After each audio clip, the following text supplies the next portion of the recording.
What have you learned about happiness by studying the Hadza tribe? And before you go into that, who are they and where do they live?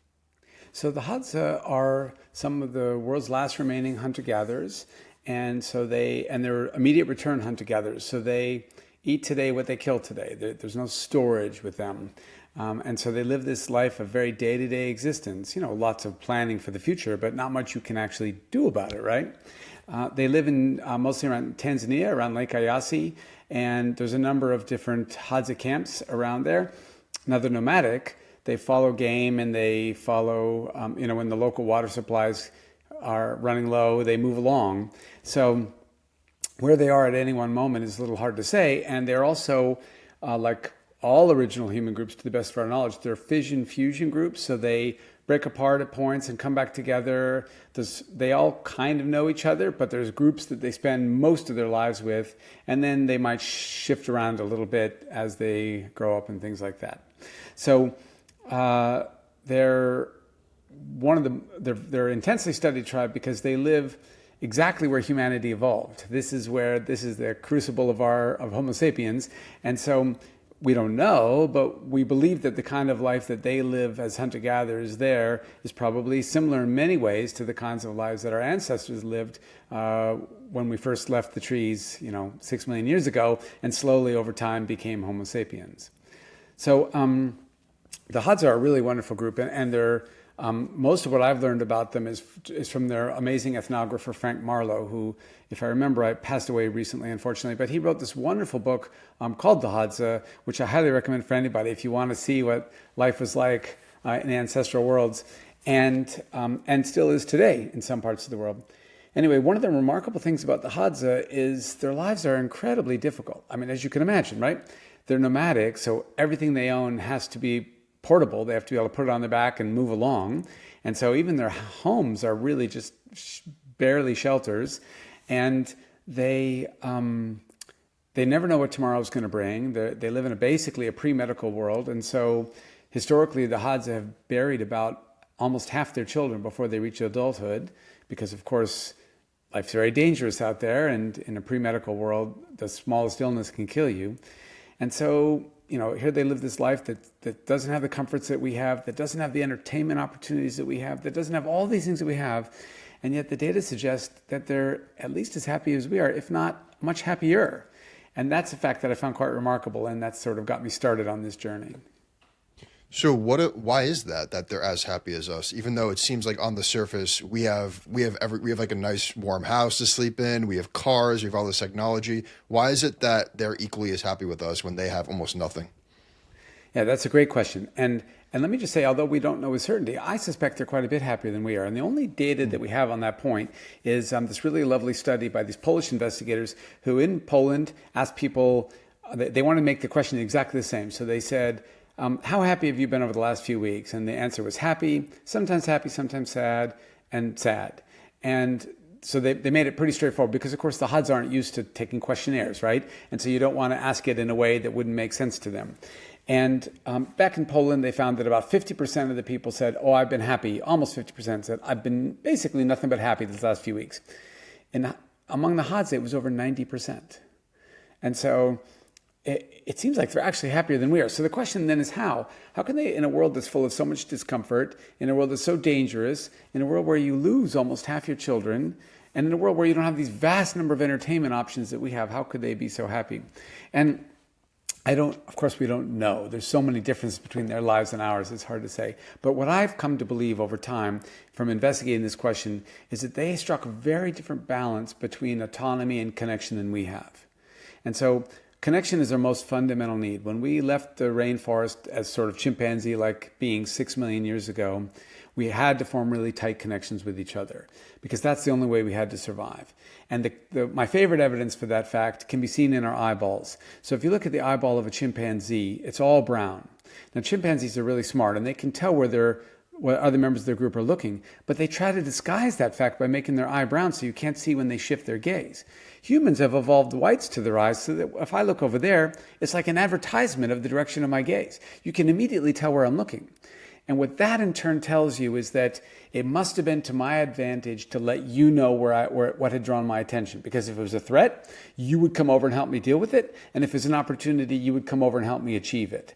Whereas for a chimpanzee, it's other members of the group are competition. They don't want them to know what's attracted their gaze. And so that was our most fundamental need, was this need to cooperate, this need to connect. Secondarily, though, human beings have lots of different ways they can become a success in life. And so our next most important need is for autonomy, for self-governance, because that allows me to decide where my best prospects are, what's going to make me a success in life, and then pursue that path. So I might think, oh, I want to be the best hunter, but you and I go hunting and you keep getting the kill and I keep not getting it. And I go, okay, Brian's a better hunter. Nothing I can do about that. I've tried. Maybe I could be the best arrow maker. And so my sense of autonomy allows me to decide where my prospects are and then pursue those. Now, the problem, of course, is that if I form connections, I have to dampen my autonomy. If you and I are going to do something together, I have to cooperate and I have to come to some resolution with you if we disagree. And so I have to compromise all the time. Therefore, I have to dampen my autonomy. But if I want to be autonomous, I have to dampen my connections. If I say, well, I really want to be the best arrow maker, and you say, hey, come on, Bill, I'm going for a walk. I say, oh, I've got to stay here and practice making arrows, right? So I sort of disrupt my connections. Now, what I've come to believe over time is that our modern world has disrupted that balance, and that when it's what we call an evolutionary mismatch. That we used to have a balance very equal between autonomy and connection, if anything, weighting connection quite a bit higher, and now we've shifted in the opposite direction. And I think that's making us unhappy. Do you also think it's something else that contributes to them maybe being happier to us is that they are closed off from the outside world and they're not constantly like thrown comparisons, or that like they're not constantly shown like people that seem to be better and living better than them? Because that's something that we have, is that like, especially with our phones and social media, like we're constantly bombarded about how someone else is better than us. And that, I feel like that can contribute to our unhappiness too. Absolutely. Unfortunately, what you say is completely correct. And so lots of things in the world are positive sum games. And so, for example, the world has become wealthier over the last 100 years. 150 years ago, 90+% of the world lived in abject poverty, and 90+% of the world was illiterate. Now here we are where it's only 10% of the world who are still in abject poverty. 10% more than it should be, obviously, but way better than 90%, and only 10% of the world is illiterate. And so the world has become a much safer, better, nicer place, and that rising tide has lifted all boats. But as you point out, status is a zero-sum game. When you rise in status, it has to be relative to the rest of us, and so I have to diminish. And as a consequence, even though we've all become wealthier, the status game has stayed the same. Now, as you point out, the Hadza aren't sitting on social media going, oh, look at this guy with these amazing arrows he made over in that other group, right? Whereas no matter what it is that I do for a living, I can get on social media and see someone who does it better. So the Hadza had the big advantage that they could basically be the best in their group at something. They could find their niche, and they're going to be the top one or two people in their entire group at whatever that niche is: storytelling, medicine, arrow making, hunting. You choose, you name it, whatever they do. But we can't do that anymore. I was on social media the other day, and there was this person arguing that LeBron was actually not a great athlete, that he was not even in the top 10. And it's so absurd that you're trying to take down somebody with this ridiculous athletic ability. And so if I can read somebody criticizing his athletic ability, think how I feel about mine. And so yes, you're absolutely right. Part of the problem has been that we engage in these social comparisons because it was really important to our ancestors to find what they're best at and try to be good at something. But now those social comparisons can only hurt because there's just too many humans that we have access to. I also feel like nowadays the bar is so high. And I feel like that's dangerous in a way, because like it can almost be, you set like unrealistic expectations for yourself. And like anything less than those, like if you're not a millionaire by 25, like your life is a failure. And so I feel like that's another part of it too, is that we're setting our expectations and our standards way too high, to honestly a point where sometimes it's just straight up unrealistic. Yeah, I think you're right about that as well. And so there's both a benefit and a cost to the fact that there's so many opportunities available to us. And so if you're a hunter-gatherer kid, if you're a Hadza growing up, nobody asks you, what do you want to do for a living? You do what everybody does, which is hunt and gather. That's just what humans do. But a person in today's world can be anything. And people ask little kids all the time, what do you want to do for a living? And what you're meant to do is kind of find your passion and then try your hardest to be the best at it. And as you point out, people are doing such crazy, amazing things that to actually even come close to matching them is just impossible for almost all of us. You have to be both this combination of genetic perfection in your domain and then outlandish dedication to it, to ski these crazy down the face of the mountain the way people do, or to, do this crazy. I was watching somebody paragliding, like, base jumping and like landing into a moving plane. I mean, they're kinds of things that people can do outrageous. And 99.99% of humans would end up as hamburger if they even tried to do that, right? And so you set up, because there's so many of us, there's going to be somebody who's 5 standard deviations better than the mean at everything. And therefore you get to see those people all the time. And so you can set these crazy standards of what you think you ought to be able to achieve. And furthermore, you then have to decide which of all these 10 gazillion possibilities you'll go after. And that's kind of intimidating too. There's almost too many choices. Yeah, and not only that, it's like we assume that the 35-year-old with tens of millions of dollars is actually happier than you, when the reality is, like, they could be stressed out of their mind. They might have terrible relationships. And so, like, the ironic part about all of it is, like, we compare ourselves to people that might not even be happier than us. We might be happier than them with the position that we're at. Yeah, absolutely. And so, in fact, what started my most recent book, where I'm writing about all of this, is a visit to a friend of mine who's this gazillionaire. And I'm touring through this amazing house of his. And I say to him, man, Steve, your life is over the top. And he says, oh, I know it seems that way, but I'm really not any happier. I've got so many new problems. I'm like, yeah, like what? And he goes, well, the maid can't get along with the cook, and we can't just starts listening to this ridiculous first world problems, right? And I remember feeling really superior to him. I remember thinking, boy, if I were this rich, I would appreciate it. I would be just permanently happier. And it wasn't until later, when I'm reading Frank Marlowe's amazing book on the Hadza, that I realized I'm just as guilty as he is, right? Because compared to the Hadza, I'm a multimillionaire, and yet I'm not any happier than they are. In fact, I remember getting all agitated when my Meat Lover's Pizza had barbecue sauce instead of the tomato sauce that I specifically ordered when I was online, right? And so, you can... It's crazy what can get in the way of happiness, and our assumptions that just because you have a lot means you're happy, as you point out, is wildly untrue. But what's the role of money, though? Is there like a certain amount that makes people happier? Because obviously, like, there's like, if you're dead broke and you're dead poor and you're struggling to pay your bills, like, you're stressed, and I can't assume that you're very happy. So is there like a number that, like, people start to become happier? Yeah, there is. And in fact, your intuition is correct. So basically, if you look on average, so just because someone has $1 zillion doesn't mean they're happier than you are, but on average, it does. And so the curve is very steep at the beginning, just as you say, going from poverty to sort of lower middle class, enough to get by, is a big bump in happiness. And then going from lower middle class to upper middle class is a little bump. And then going from there to rich is a bump still. Now, we used to think that it ended somewhere around earning about, in US dollars, around $250,000 a year. We thought, well, then it ceilings out. But now there's new data that have shown, no, it doesn't. It just keeps going forever. And so it doesn't buy you much, but it does buy you some happiness. Now, what's so interesting about it, though, is that, remember earlier I said how the world has become richer. So if we look at it in a slightly shorter term, over the last 50 years, the average person in the US, or here in Australia where I live now, their income, they're earning about 4 times as much in real dollars as they earned 50, 60 years ago. And so if you look at, for example, political ads out of the 1940s and 50s, they say things like a chicken in every pot when they're running for president. Now, it would be bizarre to run for president advertising people can have a chicken. People are like, I don't want a chicken. I can go to KFC if I want chicken. That's not my concern, right? Because we're so rich, that's triviality. But we weren't 60 years ago. Being able to afford chicken is something you just couldn't have every night. And so what's remarkable, though, is as the country has become richer, we're no happier at all. We're, in fact, exactly the same happy, because we've been measuring that in the United States since the 40s, sort of averaged by complicated representative sampling. Average happiness of Americans hasn't changed an iota as Americans have become 4 times richer. And so this is known as the Easterlin paradox. And so what that suggests, Because we know that richer people today are happier than poorer people today, but we know that as the country get richer, people don't get happier. What that tells us is that it actually comes back to the point you made earlier. It's a status game. And so having a granite countertop or a fancy convertible doesn't actually make me happy. It only makes me happy if I have it and you don't. Because now I'm higher in status than you are, and so therefore that's what makes me happier, is that I'm rising to the top of the heap. But in actual fact, once we're all rich enough to drive convertibles and have granite countertops, they mean nothing.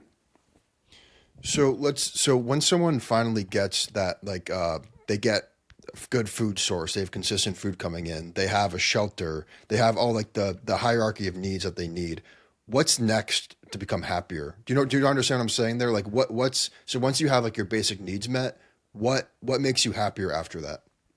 Well, lots and lots of little things make you happy after that, first of all. And you've probably seen people talk about expressing gratitude and things like that. Those are all good things, doing things for others. And of course, there's unsurprisingly, but sort of kind of bad news if you don't win the genetic lottery, is there's a strong genetic component to happiness. I'd say about half the variability in how happy we are at baseline is genetically influenced. And so about half of it is from our life and our environment, and about half of it is the genes that we happen to get. But above and beyond that, what I think is happening is that, so we evolved, if we return to our hunter-gatherers lifestyle, they had no choice but to be tightly connected to each other.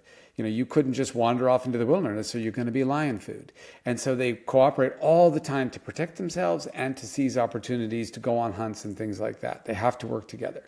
And when they're trying to decide where they want to go, the Hadza, for example, are very egalitarian. Everybody can express an opinion, and then everybody can go whatever direction they want. But if I really want to go south and you guys all decide to go north, I'm not going south by myself.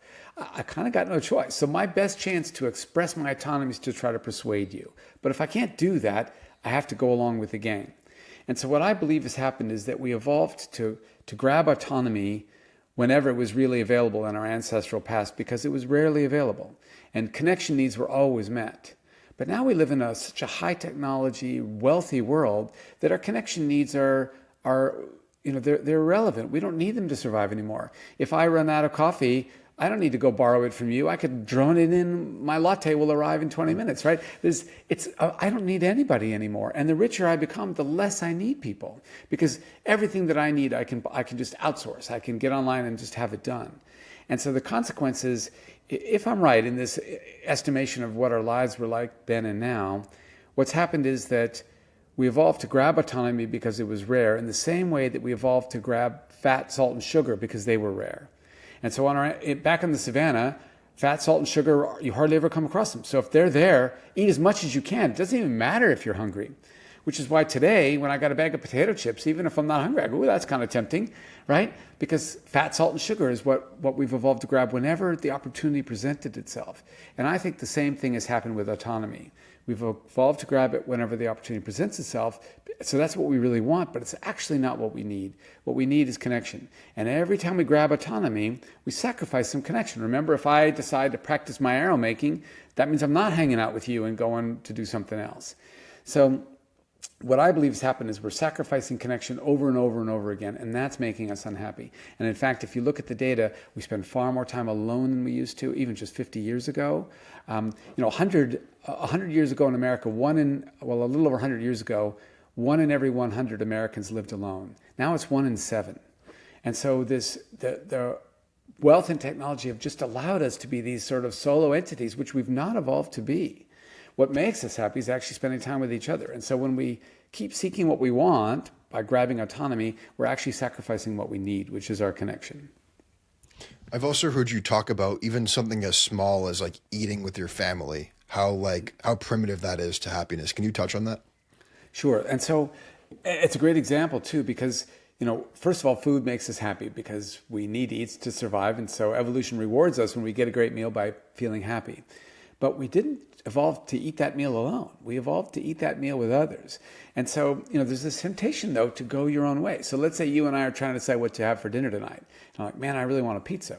And you're like, oh, I really want to have a burger and salad. And I'm like, okay, see you later. I'll go order my pizza. You'll go get your burger. Well, actually, we'd be happier if we just ate something that was a compromise, because then we could be together and share that experience, because that's what we've evolved to do. And so one of the most fundamental things that makes people happy is actually sitting down and eating with their friends.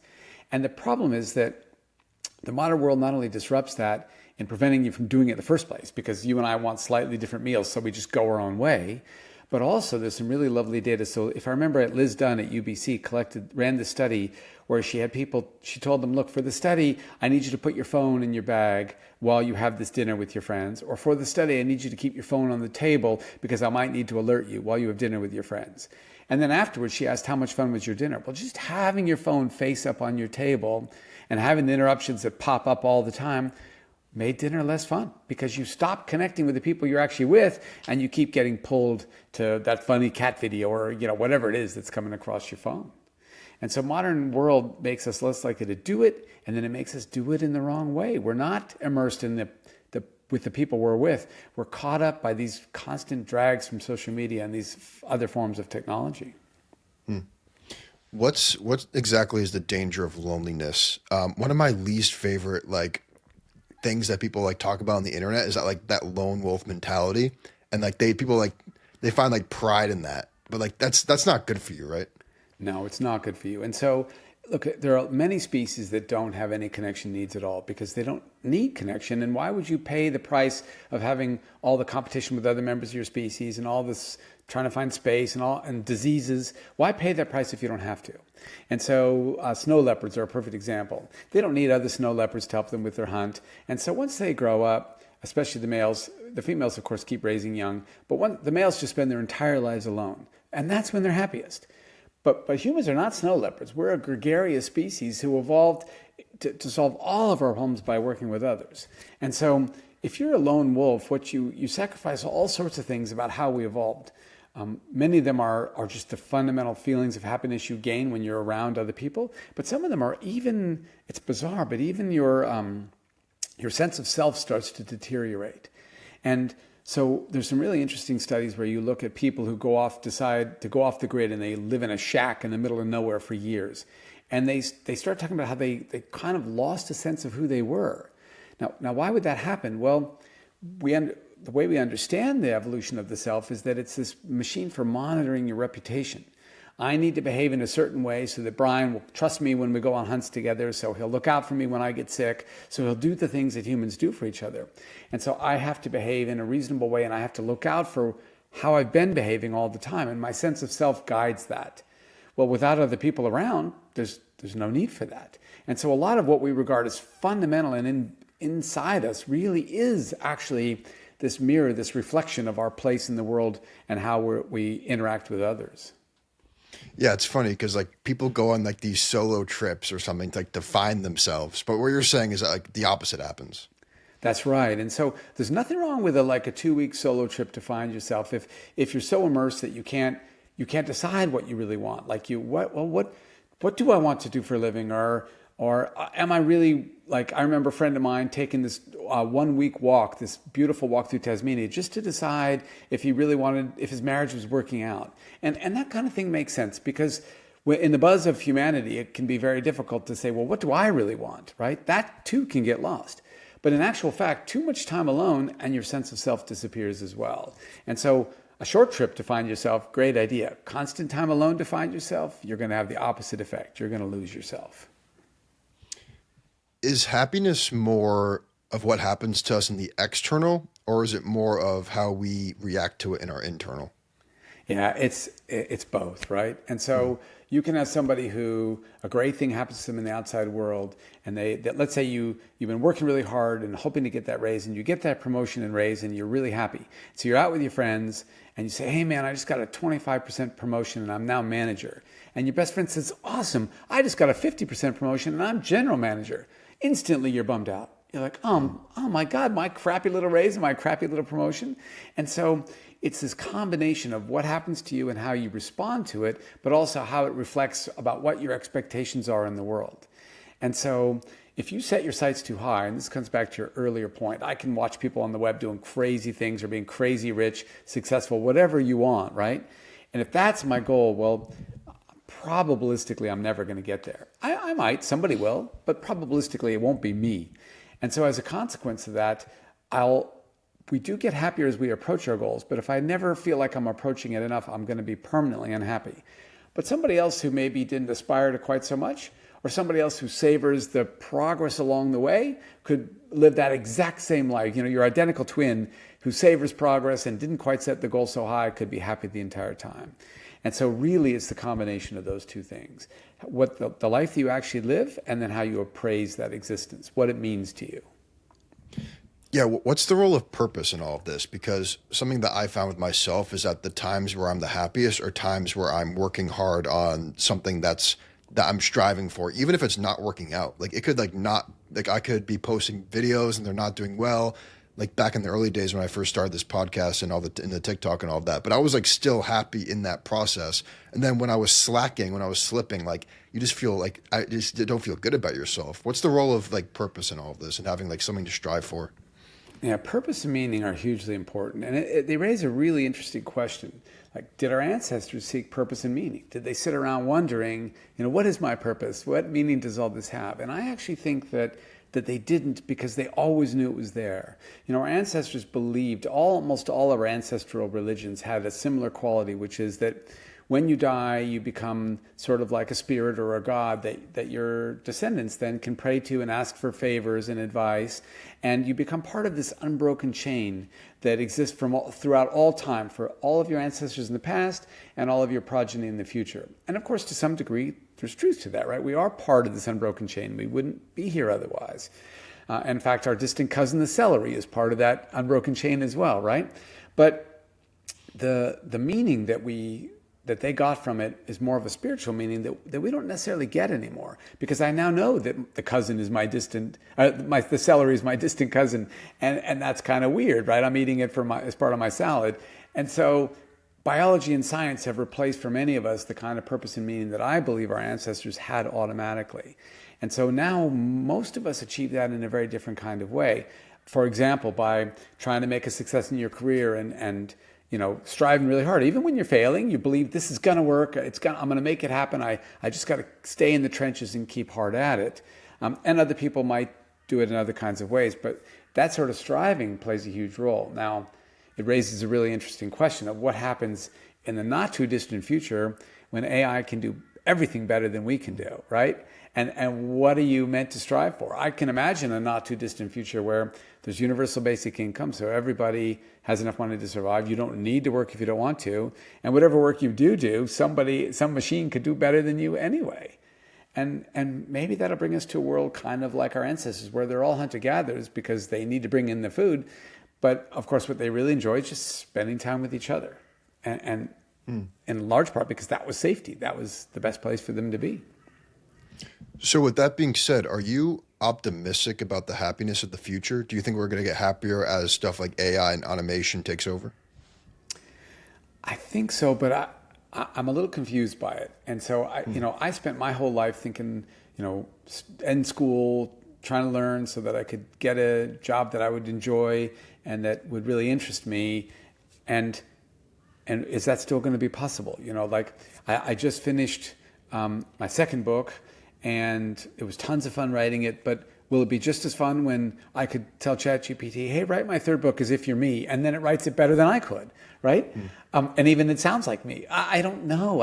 That kind of, it intimidates me because I grew up in such a different world. But I can easily imagine that growing up into that world, it now just becomes this really lovely place. And so the unfortunate thing right now is that when we look at people who are unemployed, so to speak, and either they have no choice or they don't need to be employed, often boredom is the biggest problem. And especially if people live remotely, boredom leads to all sorts of social pathologies. And so you could easily imagine that this dystopian future, I personally think it's going to be the opposite. I think that there's going to be so much opportunity for entertainment. Just look at TV as a for example. When I was a kid, there were 3 channels on TV, and usually there was nothing good on any of them. And now there's so many good TV shows that I'd love to watch that I just don't have anywhere near the time for it. Now, that might sound trivial, but Danny Kahneman, who won the Nobel Prize in economics, but it's a psychologist, he he showed us that there's a real discrepancy between your retrospective happiness and your happiness in the moment. And so if you study people in the moment, what makes them happy, it's very different from what they tell you later. Now, and so he'd send them, this is a long time ago, so he'd beep them on a device, and then they'd say how happy they are and what they're doing. And he found, no surprise, that your intimate moments with your partner, having sex, was people's happiest moments. But like TV came in second. I mean, it's crazy how nice it is watching a show that you really enjoy, especially if you're doing with friends. So you're sharing that reality and then talk about it later and stuff. So I think there's going to be so many sources of entertainment that when we don't have to work, those who don't want to work won't, and probably will have a fun and meaningful life. But I have to admit, it's hard for me to envision what that world's going to look like. What's your thoughts on work from home? I mean, I don't go to an office, so like I kind of live that lifestyle, and I'm lucky where I have amazing people around me, so it doesn't really affect me as bad as it would if, like, let's say I had no friends in the city I lived in. Like, what do you think is going on with work from home? Is it a good thing, bad thing? It's like everything else. It's got its pluses and minuses, and if you do it right, it can be a great thing. So I'm actually working remotely as well. I live in Brisbane, Australia, and I work in Boston. And all it means is I get up early every morning so that at 5 a.m. I'm in meetings. But then, they go to bed by 9 a.m. my time. My day is my own. I just got to eventually get my job done. And so I'll go when everybody else is, at work in the office. I'm at the rock gym climbing, or I'm out having a cup of coffee. I get to do things when golfing. I get to do things when they're quiet. So that's a huge plus. And of course, like you, I'm fortunate to have lots of friends in town. And when I go to the rock gym, I see the same people all the time. I climb with friends. And so I get that social satisfaction elsewhere. And of course, Zoom and all these things help us have, socializing that's pretty close to the real thing, even if not quite. And so the people in the office that I work with, I'd worked with them for, I think, 5 years before I ever met them in person. But I felt like I knew them incredibly well because every morning, we're on the call together, right? But if you're doing that, the remote work, and you're not getting together with people, especially if all you are is on your computer coding or whatever it is you're doing that's not social, that's bad. We did not evolve to do that. And so I remember my cousin's a professor, and he found himself, especially during COVID, all he's doing is just working away on his computer all the time by himself.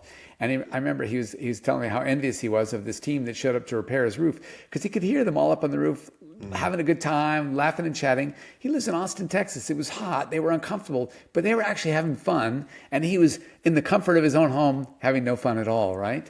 And so if you work remotely, you need to do the right thing for yourself. You need to find social time. And that can be done more easily than you might think. Like, just go to the same cafe at the same time every day with your laptop to do your work. Over time, you'll get to know the barista. You'll get to know some of the other people who do the same thing. It creates this social environment that may not be as rich as our close friends, but is way better than sitting alone in your living room, on your easy chair doing nothing by yourself. Yeah, and I feel like too, correct me if I'm wrong, it's not even like talking to people that in that in that cafe. It's like even just being around people, like physically, that can make a difference, right? Yeah, being around people physically makes a difference, but it makes a bigger difference once you actually get to know them. So they're the same folks who are there all the time, and they start, not all of them, but a lot of them, and they start to feel like a comfortable set of social connections. You rock up, you smile, how you doing, you sit down. You don't need to chat with them more than that. But now a friend of yours is nearby. The barista is a friend of yours who knows your order. That kind of connection is super important to us. What do you think is going on with this quote unquote Gen Z mental health crisis? Why do you think this is? Why do you think the mental health of Gen Z is reportedly worse than other generations? Yeah, it does seem to be worse, and I don't know if it's worse worldwide, but it certainly appears to be worse across most of the industrialized world, or a lot of it anyway. And so I think there's, all big effects are multi-causal. There's lots of little things that cause them. It's super rare that one thing has a big outcome. It's much more common that lots of little things have a big outcome. And so, for example, in the world of genetics, we used to think that we have a gene for X and a gene for Y and a gene for all these different things. And Robert Plomin, who's one of the great behavioral geneticists, used the analogy of gold nuggets. He said, we were looking for gold nuggets and we didn't find them. What we found was gold dust. So you've got 1,000 genes that all combine together to lead to some outcome. You don't have just one big gene doing something. And I think that the world works the same way. And now I'm embarrassed to admit I've taken myself on such a side note. I forgot exactly the nature of your question. Could you repeat it for me, please? Yeah. So why do you think that the mental health seems to be worse Oh, for right, Gen Z? right. I'm sorry. I do this all the It's time. okay. There's a lot of small causes for this Gen Z problem, and one of them is probably social media, and partially for the reasons that you and I just discussed, where everybody looks like they're leading this better life than you are, and they're better. They're better in everything. I think that's important. I think that it's replacing social time rather than augmenting it. And so, if you look, for example, I became interested in what I'm calling smilshing, which I know is an absurd acronym, but it stands for social media induced laziness in our social habits, smilsh. And if you look at the advent of social media, you can see that initially it caused people, it enabled it easy. It made it easier for young people to get together. So they'd schedule parties and everybody quickly knew about it and they would all go. And the marker for that was what I was looking at was the General Social Survey, which is a representative sample of all Americans. And I just looked at whether young single adults had had sex in the last year. And with the advent of social media, the rate of young people having sex increased in the first sort of decade of it. And as a consequence, the rate of porn consumption went down.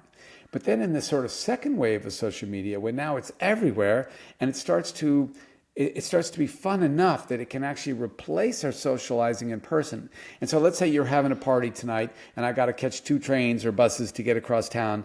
I'm like, do I want to go to Brian's party or do I want to just scroll on Instagram or whatever my favorite outlet is and kind of see my friends that way? Well, if I'm not sure who's going to be at your party and it's a bit of a pain to get to it, I'm going to just stay on the couch. I'm not going to go.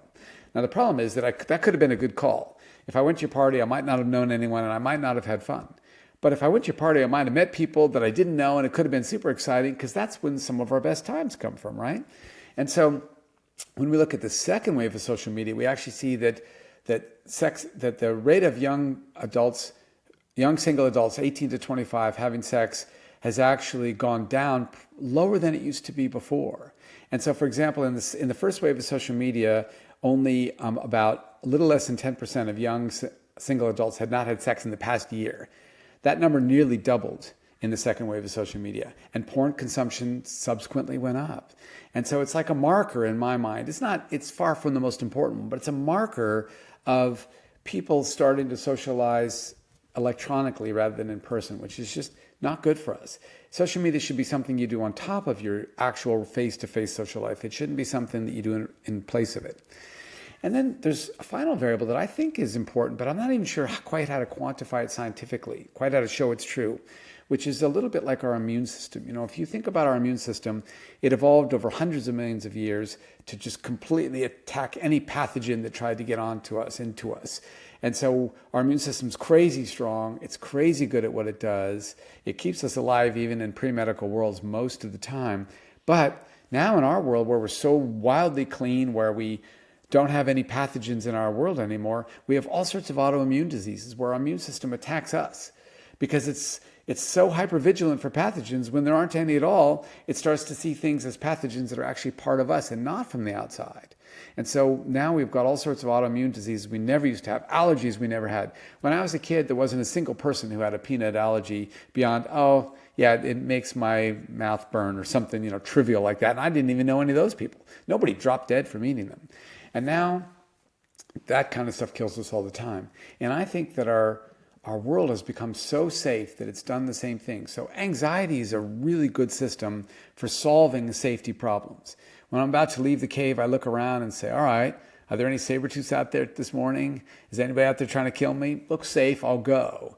And those people who didn't worry about that stuff got eaten the second they stepped out of their cave. And so you had to have a little bit of anxiety about the future in order to keep yourself safe. But once we're crazy safe, I think that anxiety system's also turned on ourselves. And so just for example, in the 1960s, when I was a kid, I was part of a carpool. And one day, Andy's dad was driving, and Andy's dad's a cop, right? So I'm being driven by a cop, but I'm not seatbelted in because there's no seatbelts in the backseat of any car in the 1960s. And so there's like 6 kids on this bench seat in the back of a car. We go around a corner. They all slide over onto me. I'm only 4, and so 5, and so I'm not strong. I hit the door. It pops open. I roll out and across the street. And so fortunately, I don't get run over. And so Andy's dad, he's obviously not going to leave me there. He stops the car, he goes out and gets me, puts me back in the car. He brings me home and hands me to my mother and says, really sorry, Billy fell out of the car. Now I'm all bruised and cut and I've got dirt all over me. And she looks at me and she goes, he looks fine. It's just like, that's part and parcel of a world where there are no seatbelts. Can you imagine how you'd flip out if somebody dropped your kid out of their car and their carpool? Yeah. Like that would be an instant lawsuit, right? And so a world where there was genuine danger every day, even for little 4-year-old kids, is a world where you've got actual things to be concerned about. But now you've got people saying things like, well, words are violence, silence is violence. If you hurt, my feelings take precedence. We were told to sing this little chant, stupid as it is, sticks and stones may break my bones, but words will never hurt me. In other words, my feelings are mine to protect. They're not your problem, and I've got bigger fish to fry. But now those are the fish that we have to fry, that you could hurt my feelings. And of course, people hurt each other's feelings all the time, even if just by happening to ignore me. And so I think that anxiety is ramped up in part because, sadly, our world is so safe and wonderful, which is great. We don't want kids falling out of the car anymore. But like, Chris Rock says, if you think, that words are violence, you've never been punched in the face. And because we live in this world where people don't get punched in the face anymore, which is a very good thing, we end up being bizarrely more anxious as a consequence.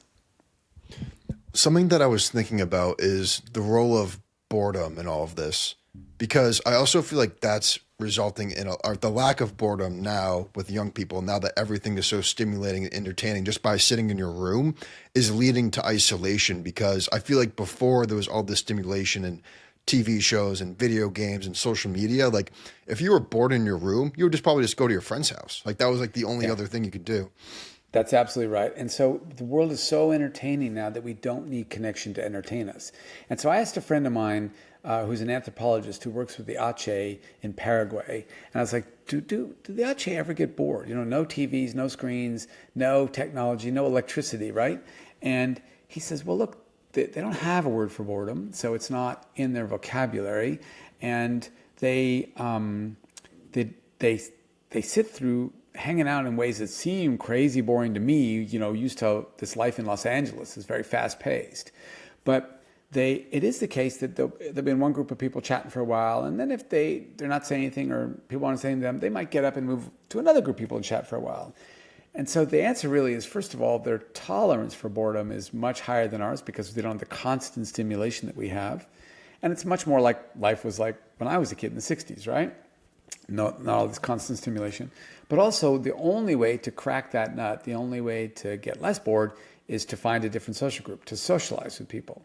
And so yes, absolutely. When I was a kid, it was boring immediately if I was by myself. There was functionally nothing you could do. Daytime TV was crazy boring. And so all the kids always got together with each other and did whatever games and fun things they could do. Now, those admittedly were also boring by today's standards. Like we played a ton of Monopoly, which if you think about it, it's just this board game where you go around and around and around and basically it's luck. But what was fun about it was, with each other, right? We're just having a good time chatting and this game is kind of a vehicle for that. And unfortunately now, because you can entertain yourself in so many ways by yourself, we default to do that, and it's not good for us. It's not what we evolved to do. So this might be a difficult question, but if you had the ability to change what modern life is like to improve the mental health of young people, what would you change? I think that what people are actually doing right now, I'm really hopeful about it, which is trying to minimize the impact and ubiquity of social media. So here in Australia, it's starting in December of this year, it's going to be against the law for young people to have a social media account. Like they can't be on TikTok or Instagram until they're 16. In America, we see not only has our cell phones being banned in schools, which is really great, but we also see a number of states are creating parent consent laws where you can't set up an account if you're a minor on social media without your parents' explicit consent. Those things, I'm always a little bit leery about taking things away, but social media is a really weird one where if everybody else has it, you kind of have no choice but to let your kid have it too, because otherwise they're going to be left out. They won't know about that party that got organized on Facebook. They won't know about the kinds of things that are actually going on. But a much better world is where nobody has it. And so if you're at school and nobody's got their phone, well, that's actually a great thing. Now, ironically, parents are actually complaining in these states that they want their kids to have their cell phone in case there's an emergency they have to reach them. Well, that's silly if you ask me. Of course, I never had a phone in my life. And if there was an emergency, I was reached the same way every other kid was reached. I'm in the classroom.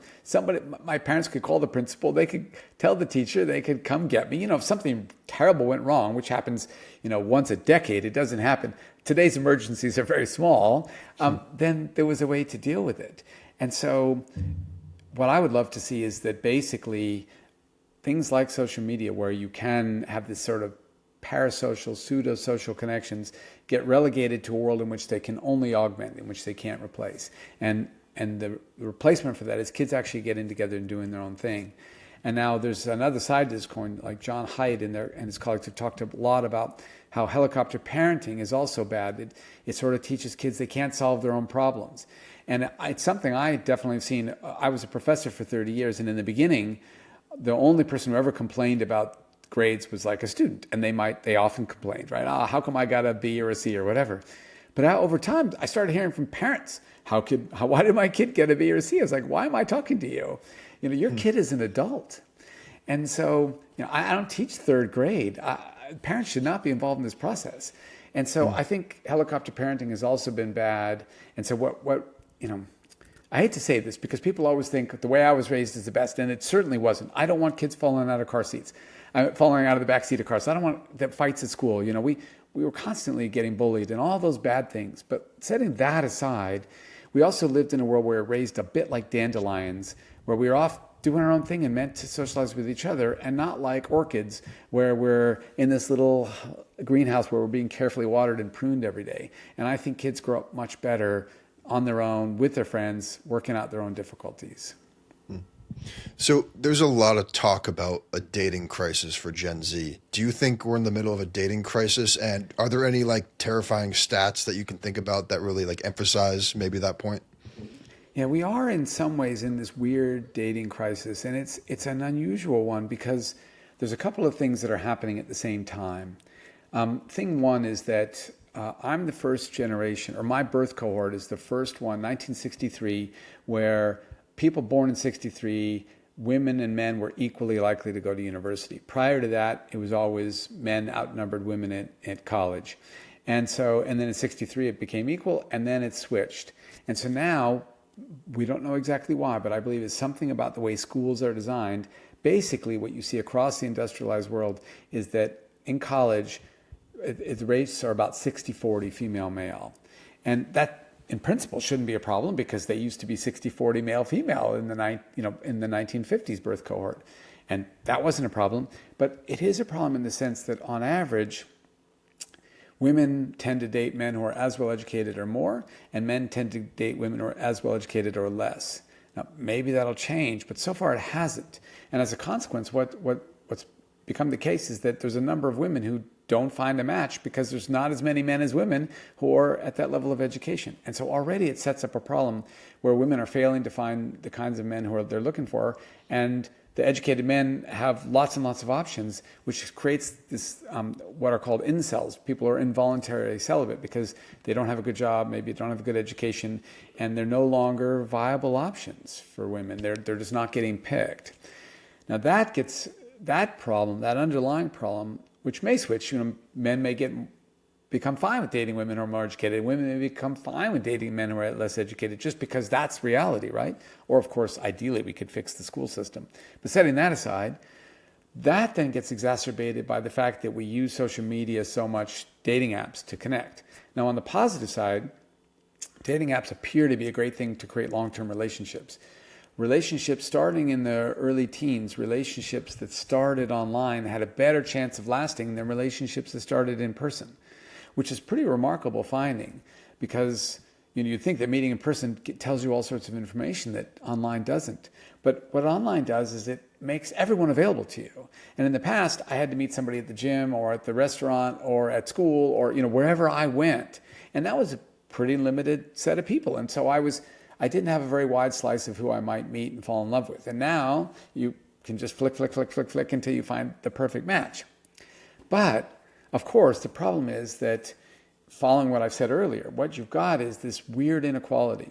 And so we have this index of inequality called the Gini index. And so every country is rated by how unequal people are on the Gini index. And so, for example, the United States is a pretty unequal country. Lots of people are super wealthy and lots of people are pretty poor. Denmark is a much more equal country. There's not super wealthy and there's not super poor. So it's got its Gini coefficient shows much greater equality than America's. Well, women on Tinder or whatever your dating app basically live in Denmark. Most women get swiped right, so to speak, most of the time on these apps. They have lots of interest. Men, however, live in Peru or South Africa, some of the most unequal countries in the world, where about 20% of the men get about 80% of the interest, and the other 80% of the men are vying for a very small leftover bit of interest. Now, and maybe that you'd say, well, that's not necessarily a bad thing. These 20% of men are wonderful, but think about being one of those guys. You've got all these women interested in you all the time. Well, so why would you settle down? Why not date all of them? And that's basically what happens. And so the women who are swiping right think these guys are great, but the guys don't act great, and so they end up unhappy because the guy doesn't become a reliable dating partner. He's dating lots of people. And so they're unhappy, even though they're getting to date, at least briefly, the guys who they're interested in. The 20% of guys who are getting all this interest, they're happy as clams, but then the other 80% of the guys who are getting almost no interest are also very unhappy. Now, this system has to bust free in some ways. It's got to self-solve. It's just, I think what has to happen is that people have to start changing the way the apps work, or they understand, oh, that guy might look great, but actually he's not going to treat me great because he's just got too many options, and so he's not going to settle down. And so my guess is that we're in this weird piece of history where Gen Z is unfortunately in this awkward dating situation that won't last. But I don't know how I don't know what the apps will have to change in order to fix that. I just don't know. Yeah, and something I've been talking about this a lot with my guests recently is like what the solution is to this. And like something that I think about when it comes to this a lot is that I don't think it's that women need to lower their standards, because that's like attraction. Like that's like something that's like primal and subconscious. I think what we can control is men kind of stepping it up in a way. And what makes me optimistic is that there's no more motivation to a man than trying to get a girl if he can't get one. And so my optimism is that since like if these men will almost step up in a way, I hope, who knows, I could be wrong, or it could have the reverse effect where they're discouraged and they decide to become incels and they give up. I suspect that both is happening, that some men get discouraged and just become a little bit misogynist, think, well, I don't like women, they don't like me. And some men say, okay, it's time for me to start showering and dressing well and get a better job and improve themselves. And what we always want is self-improvement, right? That's evolution. All of our emotions, all that is designed around self-improvement. Try to get you into the mating game, get you to be chosen for coalitions, get you to matter to other people. But the problem is that in our world today, you can still satisfy and entertain yourself. Like I think 100 years ago, you had no choice. You worked harder, you got yourself a nice set of clothes, you combed your hair for a change, you tried a better hygiene, and you got out there and tried again. And now you can entertain yourself in too many other ways, pornography being an example, that are pseudo-sexual, that you can semi-meet those needs. And so we actually see a big divide with people going both ways. And with little luck, we'll find dating apps that don't have that problem, but they don't currently exist. So what's your advice to someone who is chasing a dream right now and nothing's going their way? What would you tell that person? Well, for me, it's always, I'm a big believer in chasing your dreams. And so, but I also am a big believer in cutting your losses and not spending your whole life wasting it chasing a dream that's never going to happen.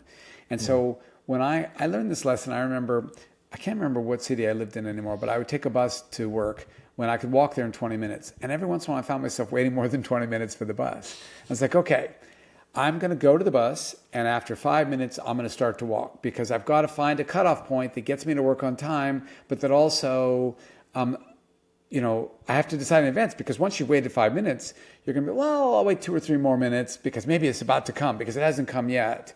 You can keep doing that when you're pursuing a dream. All right, I'd hope to get there by now, but I feel like I'm getting closer. I'm not going to give up on my dream. And so I believe what you need to do is set your sights and set your duration in advance. And so, for example, when I started in academics, it's hard to get the first job because it takes a lot of luck. And then once you've done that, you can usually be somewhat of a success and get your next job if you get fired from your first one. So I told myself, I'm going to give myself 5 years to find a job I like. I'll go to any city, I'll do any crappy job, whatever it takes, but I'm going to do it for 5 years. And at the end of 5 years, if I don't have a job I like, I'm going to do something else. I'm stopping to chase this dream. Now, I got lucky, and in that time span, I got the job. But if I didn't, I was determined to not let myself keep hoping and waiting. And that number, that 5 years could be different for everybody. You know, I was happy to live in, I hate the cold, but I was going to go to Fargo, North Dakota, if that's what it took, right? And so the key is that what you want is determine your level of sacrifice and determine how long you'll do it and stick to that. Because otherwise you could look back on 20 years and go, I can't believe I wasted my whole life chasing this dream that I couldn't get. And so if you decide, well, if I'm going to get it, I'll get it in 5, then that's your line, and follow that. What do you think is the biggest misconception that young people have about being an adult? Ooh, that's a great question. Look, when I was young, it looked boring. And so and it probably is for lots of people. I am fortunate that I love my job. I love what I do. I do research, I write books, I talk to people who are interesting like you. And so I get to live this wonderful existence. I thought I thought running around and playing was great, and now I'm going to be bored. And that hasn't proved to be the case. Now, lots of people find their jobs boring, but if they're lucky, they then connect with friends, they have hobbies they really like, etc. I think that's one big misconception. A second big misconception comes back to what we were talking about earlier with Danny Kahneman's research on the life you lead in the moment versus the life you lead in retrospect. And we all think that having kids is a great source of life satisfaction. But what we don't realize about having kids is that the day-to-day of it is often really boring. And so when Kahneman did his beeper task and he beeped you, and if you were taking care of your kids, that was about as much fun on average as doing the laundry. Now, nobody ever says, oh my God, I've had a great life. I folded some amazing laundry. I mean, we're talking perfect shirts, nice and clean. Nobody says that. They do say, I've had a great life. I've got great kids. They mean a lot to me. And it turns out that the reason kids are great is because they have these peak moments that are just magical, that laundry never has. No matter how well you fold it, it's not that exciting. But when you have kids, you get to see the world afresh again through their eyes, and it can be magical in many ways. The hard part about that is that kids' magical moments are random when they occur. And we as adults tend to schedule our fun time, and we're not good about having fun in random moments. So my favorite example of that is, I don't know if you know this experiment that the Washington Post did, but Joshua Bell was coming into Washington, D.C. to play in a symphony, and he's a soloist violinist and one of the world's greats. If you listen to him, it's remarkable, the sound that he can coax out of his violin. When he was 4 years old, his parents walked into his bedroom, and he had taken a bunch of rubber bands and strung them up on his dresser drawer and was moving the dresser drawers at different angles and playing music on rubber bands attached to knobs. And They're like, oh, maybe we should get this kid lessons, right? So he's a musical genius. Well, the Washington Post had him stand busking in the metro in the morning while people are going to work. And he has his $3.5 million Stradivarius violin, and he's busking in the middle of the metro, and they were a little bit worried about there's going to be a crush of crowd. And so they had a bunch of plainclothes policemen ready to whisk him away so that he and his violin would be safe if it turned into this Beatles-like moment where people were crushing him. Nobody even stopped to listen. They just walked right by him. Now, these are the same people who are going to buy expensive tickets, have to put on fancy clothes, drive and have trouble parking to hear him 2 nights later from a great distance. They could have stood right in front of him and listened to what he was playing. And so there's a lot of argument about why people ignored him. And part of it is that we tend to live in the future, so we don't even hear it. But part of it is that we also aren't good at choosing fun moments when they're unexpected. And the thing about having kids is all the fun moments, almost all of them are the unexpected ones.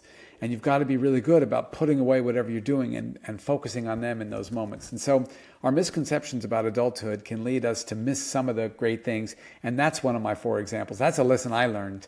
I have 2 adult children, and now I've got a little baby again. And I'm trying to be much, much more mindful on the second go to whatever I'm doing, set it aside if she's in one of her magical moments. So my last question is, if you had 1 minute to talk to your younger self, what would you tell him? That's a great question. Look, one of the things that we learn as we get older is acceptance. You know, you talked about wanting to be a gazillionaire by the time you're 30 and wanting to be the greatest at something. And most of us aren't. That's not going to happen, right? I'm not the greatest at anything. And so you learn to, you set your sights here. Hopefully you make it part of the way there, and then you learn to accept that. And so if I were talking to my younger self, I would say, don't worry about it so much. It's great to have high aspirations. It's great to strive and try really hard, but don't beat yourself up if you don't get there, because you know what? You're not going to get as far as you hoped, but you'll get far enough. You'll get to a place that you like. And if you accept that place, that's actually the kind of contentment and happiness that we really hope for in life.